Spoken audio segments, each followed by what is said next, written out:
Assalamualaikum warahmatullahi wabarakatuh. Halo semuanya, berjumpa lagi dengan saya, Putih Febriasari dalam mata kuliah Digital Marketing. Di video kali ini, kita akan membahas tentang Introducing Digital Marketing, Business Transformation in the Technology Era. Adapun tujuan pembelajaran kali ini adalah, yang pertama, berkaitan dengan strategi digital marketing, kita akan mempelajari cara mengelola peluang dan tantangan digital marketing dengan pendekatan strategis agar bisnis lebih efektif dan kompetitif. Kemudian yang kedua, berkaitan dengan optimasi media digital, kita akan meninjau berbagai platform digital untuk mencapai tujuan komunikasi dengan memilih media yang tepat dan pesan yang efektif. Kemudian yang ketiga, berkaitan dengan data dan teknologi marketing, kita akan menggunakan data dan teknologi untuk meningkatkan pengalaman audiens serta mendukung pencapaian tujuan bisnis secara optimal. Saat ini, setiap orang menghabiskan beberapa jam sehari menggunakan media digital untuk hiburan, interaksi sosial, atau mencari produk baru.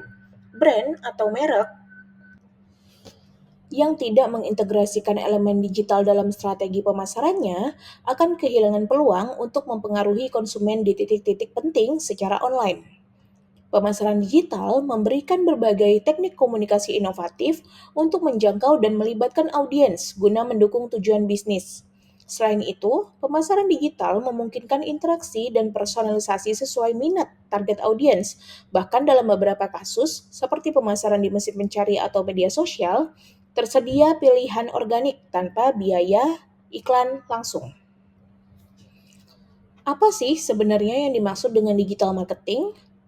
Digital marketing atau pemasaran digital dapat didefinisikan secara sederhana sebagai mencapai tujuan pemasaran melalui pemanfaatan media digital, data, dan juga teknologi. Dalam praktiknya, pemasaran digital berfokus pada pengelolaan berbagai bentuk kehadiran online perusahaan seperti situs web, aplikasi mobile, dan halaman media sosial yang terintegrasi dengan teknik komunikasi online seperti pemasaran mesin pencari, pemasaran konten, pemasaran media sosial, iklan online, email marketing, serta kemitraan dengan situs web lain.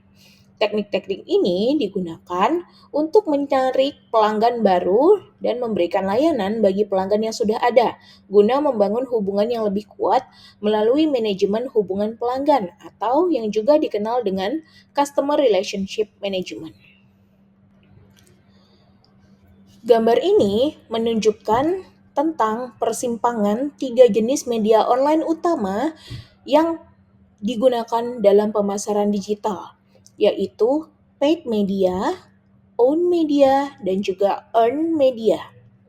Yang pertama kita akan membahas tentang owned media atau media yang dimiliki oleh perusahaan. Owned media merupakan aset digital milik perusahaan seperti situs web, blog, aplikasi mobile, dan kehadiran di media sosial. Konten ini dapat diubah menjadi iklan berbayar. Kemudian yang kedua ada paid media atau media berbayar. Biasanya terdiri dari iklan digital seperti pencarian berbayar atau paid search, kemudian iklan tampilan atau display ads, pemasaran afiliasi, dan juga papan iklan digital. Paid media ini berfungsi untuk meningkatkan jangkauan dan juga visitabilitas merek. Kemudian yang ketiga, ada earned media atau media yang diperoleh. Media ini berasal dari pihak ketiga berupa ulasan editorial, influencer, word of mouth, dan juga berbagi di media sosial. Earned media ini bisa didukung melalui penempatan iklan berbayar. Earned media ini contoh sederhananya adalah seperti online customer review. Jadi, pendapat konsumen yang sudah pernah memakai sebuah merek ataupun sebuah produk itu disebut sebagai earned media. Kemudian, bagian tengah diagram menunjukkan bagaimana ketiga jenis media ini saling terkait. Konten dari owned media dapat diubah menjadi iklan berbayar di paid media. Kemudian paid media dapat meningkatkan jangkauan dan memicu lebih banyak earned media. Interaksi di earned media dapat diperkuat melalui berbagai aplikasi dan juga widget sosial, sehingga dapat kembali terhubung dengan own media. Kesimpulannya, strategi pemasaran digital yang efektif harus mengintegrasikan ketiga jenis media ini agar hasilnya optimal. Dalam digital marketing, terdapat 7 pilar pendukung yang biasanya dikenal dengan 7D. Nah, gambar berikut menunjukkan 7D atau 7 pilar yang mendukung pemasaran digital dapat berjalan secara efektif. Kita akan membahas satu persatu ketujuh pilar tersebut ya.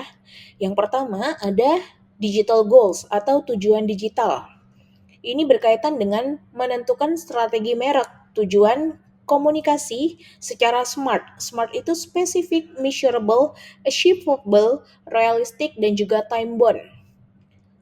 Jadi harus bisa diukur, kemudian harus realistis, dan juga harus ingat batasan waktunya seperti apa. Kemudian tujuan ini terintegrasi dengan kampanye ataupun aktivitas-aktivitas promosi, kemudian berkaitan pula dengan transformasi digital serta model bisnis dan juga pendapatan yang akan diperoleh oleh perusahaan jika menerapkan strategi digital ini.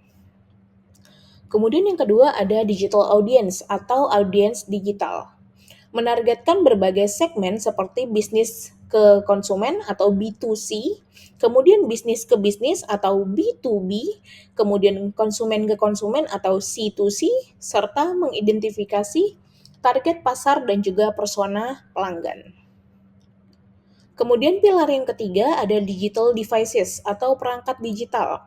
Melibatkan berbagai perangkat yang digunakan audiens termasuk smartphone, tablet, desktop, smart speaker, TV digital, dan juga signage luar ruangan. Pilar yang keempat adalah digital platform atau platform digital. Memanfaatkan platform utama seperti Facebook, Amazon, Microsoft, Google, Apple, serta perantara digital lainnya untuk menjangkau audiens. Pilar yang kelima adalah digital media atau media digital.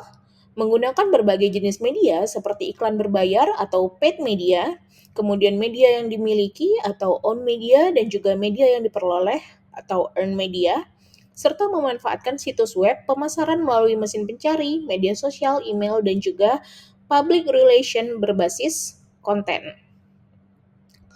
Kemudian pilar yang keenam adalah digital data atau data digital.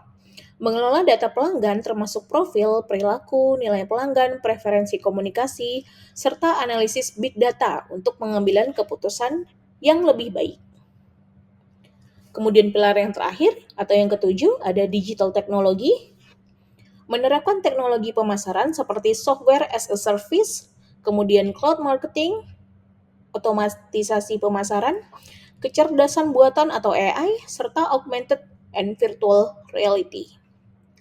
Kesimpulannya, keberhasilan pemasaran digital bergantung pada integrasi dari ketujuh pilar ini untuk mencapai strategi yang lebih efektif dan berbasis data.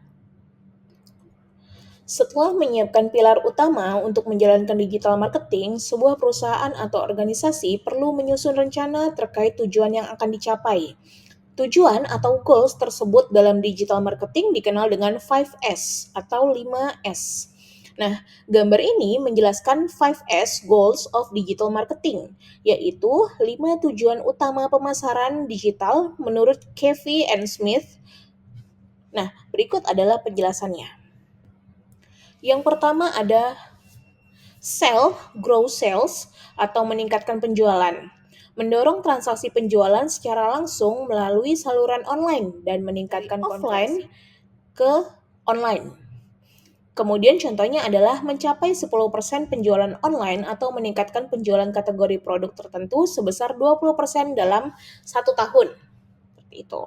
Kemudian yang kedua ada speak atau mendekatkan diri dengan pelanggan. Menggunakan strategi pemasaran digital seperti search engine optimization dan media sosial untuk meningkatkan interaksi dan juga memahami kebutuhan pelanggan. Kemudian S yang ketiga ada serve, memberikan nilai tambahan. Menyediakan konten dan penawaran yang dapat meningkatkan interaksi pelanggan yang pada akhirnya akan meningkatkan penjualan juga. Kemudian S yang keempat ada save, menghemat biaya, mengurangi biaya media offline dan layanan pelanggan dengan memanfaatkan teknik pemasaran organik dan layanan mandiri berbasis web. Kemudian S yang kelima atau yang terakhir ada sizzle, memperkuat branding secara online, meningkatkan pengalaman pelanggan melalui penawaran digital yang menarik, promo eksklusif, dan juga komunitas pelanggan. Secara keseluruhan, model 5S atau 5S ini membantu bisnis dalam merancang strategi pemasaran digital yang efektif dengan fokus pada penjualan, interaksi, layanan, efisiensi biaya, dan juga penguatan merek. Berikut adalah salah satu contoh strategi perencanaan yang dapat digunakan dalam penerapan digital marketing. Gambar ini menjelaskan RACE framework dalam perencanaan pemasaran omnichannel. RACE adalah singkatan dari Reach, Act, Convert, and Engage yang menggambarkan tahapan perjalanan pelanggan dari awal hingga akhir menjadi pelanggan setia.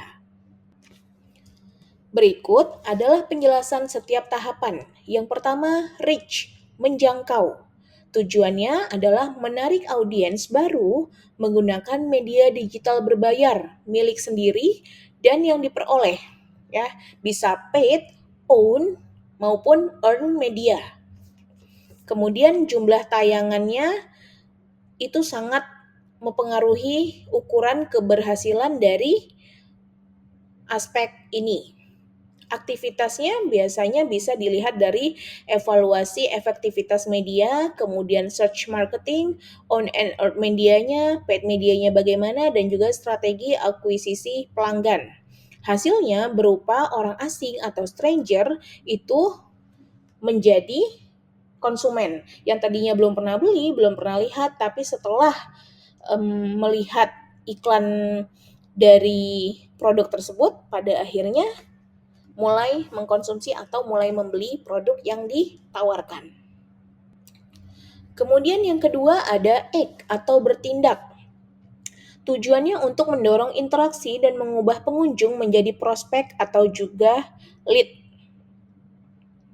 Kemudian yang ketiga ada convert atau konversi. Tujuannya adalah untuk mencapai penjualan online dan juga offline. Yang keempat ada engage atau melibatkan, tujuannya adalah untuk meningkatkan loyalitas pelanggan dan mendorong advokasi merek. Nah, sehingga dari model RACE ini bisa disimpulkan bahwa RACE framework ini membantu bisnis dalam mengembangkan strategi pemasaran digital yang berfokus pada menarik audiens, membangun interaksi, meningkatkan konversi, dan juga mempertahankan pelanggan. Hal ini penting dalam menciptakan pengalaman pelanggan yang berkelanjutan dan meningkatkan profitabilitas bisnis. Selain berbagai manfaat yang disajikan, penerapan digital marketing juga memiliki beragam tantangan. Antara lain, yang pertama adalah kurangnya perencanaan. Tanpa tujuan yang jelas, strategi digital menjadi tidak terarah. Akibatnya, sulit untuk mengukur keberhasilan dan mengalokasikan sumber daya dengan efektif. Kemudian yang kedua, tidak ada kejelasan peran dalam digital marketing. Ketidakjelasan tanggung jawab menyebabkan tumpang tindih tugas dan kurangnya koordinasi dalam perusahaan. Kemudian yang ketiga, anggaran yang tidak memadai. Kurangnya investasi dalam pemasaran digital bisa membuat perusahaan kalah saing. Oleh karena itu, dengan strategi yang jelas, peran yang struktur, dan juga investasi yang cukup, perusahaan dapat lebih kompetitif dan sukses dalam pemasaran. Selanjutnya, kita akan membahas tentang faktor pendorong dan juga penghambat dalam transformasi digital. Yang pertama, kita akan membahas terkait faktor pendorong transformasi digital atau driver ya.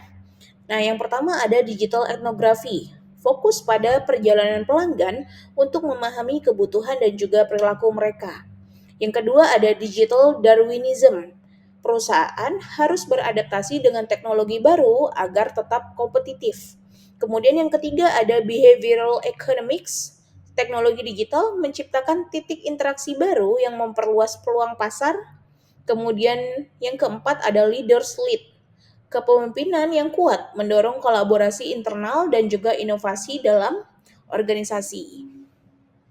Nah, selain faktor-faktor pendukung tadi atau driversnya tadi, dalam pemasaran digital juga ada beberapa faktor penghambat ya.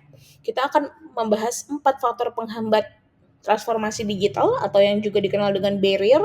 Nah, yang pertama ada education gap. Kurangnya pemahaman eksekutif tentang teknologi yang menyebabkan pengalaman pelanggan yang buruk. Kemudian yang kedua ada tunnel vision, kaitannya dengan hambatan-hambatan yang terjadi dalam proses kolaborasi.